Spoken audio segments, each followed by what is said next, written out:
түгөн айымдар алган жана алып өтүп толтуруп бүткөндөн кийин деле кайрадан алып жатышат. Өзүңүздөр билгендей, мен Бакытка карай 100 кадам күндөлүк жана китебинин авторумун. Бул китеп жөн гана китеп эмес, муну күндөлүк катарында дагы колдоносуз. Мындайча айтканда 100 күн бою берилген 100 түрдүү психологиялык тапшырмалар, техникалар, медитациялар бар.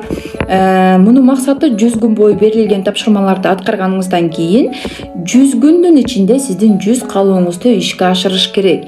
Эгерде сиз күн сайын берилген тапшырмаларды аткарып турган болсоңуз. Ошондуктан алдыңызга 100 күндүк максат коюңуз. 100 күндүн ичинде мен өзүмө канча каалоомду аткара ала турган энергиям бар деп өзүңүздөргө бир тапшырма бериңиздер. Текшерип көрүңүздөр өзүңүздөрдү. Мына ошондо өзүңүздөрдүн канчалык деңгээлде күчтүү экениңиздерди биле аласыздар.